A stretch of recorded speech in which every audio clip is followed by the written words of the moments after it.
Pendant la période de la crise Covid, on avait une crainte extrêmement forte d'une aggravation et d'un basculement dans la pauvreté pour beaucoup de personnes.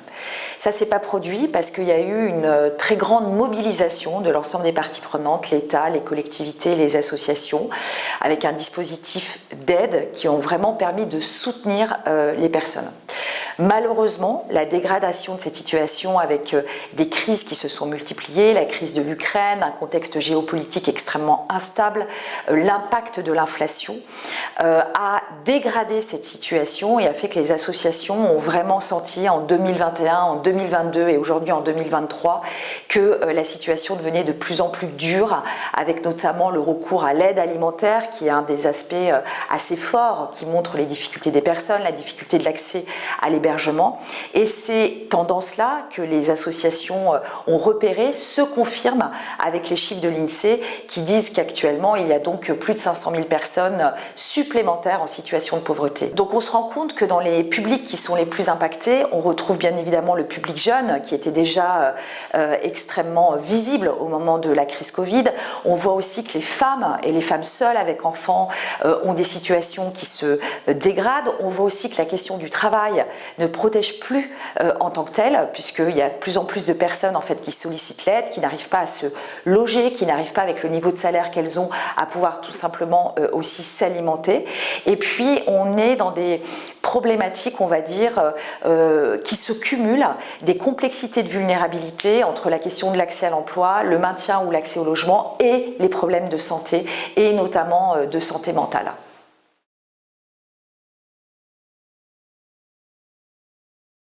Cette question du pouvoir d'agir est absolument fondamentale parce qu'on constate aujourd'hui qu'on a deux types d'enjeux.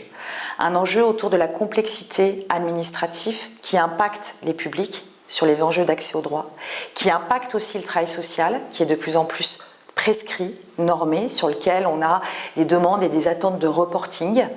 Et dans le même temps, comme on l'a vu précédemment, une complexité de situation.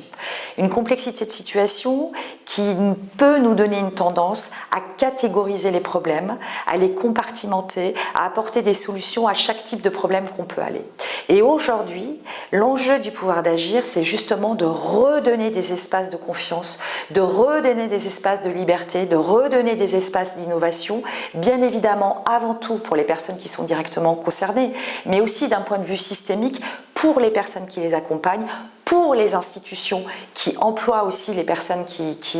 les accompagnent. Les exemples qu'on a, c'est tous les exemples où justement ces approches de projets où on les co-construit entre les personnes accompagnées et les travailleurs sociaux, les associations, donnent des effets extrêmement intéressants. On a le comité des bases, par exemple en région Auvergne-Rhône-Alpes, qui a pris le premier sujet de la mobilité et qui a permis d'avoir un certain nombre de réponses beaucoup plus pertinentes parce qu'encore une fois, il y a eu un travail collectif d'élaboration du diagnostic de quels étaient les problèmes de mobilité que rencontraient les personnes et sur lesquels on a entendu les personnes. C'est des nouveaux métiers comme les travailleurs pairs qui sont des personnes qui intègrent des équipes parce qu'elles ont eu aussi un parcours de rue ou un parcours de personnel qui font qu'elles vont apporter aussi cette expérience-là dans les associations. Donc c'est vraiment cet élément qui va nous permettre de sortir des approches formatées dans lequel on est tous en fait très vite enfermés et sur lequel il est après difficile de trouver des solutions en commun.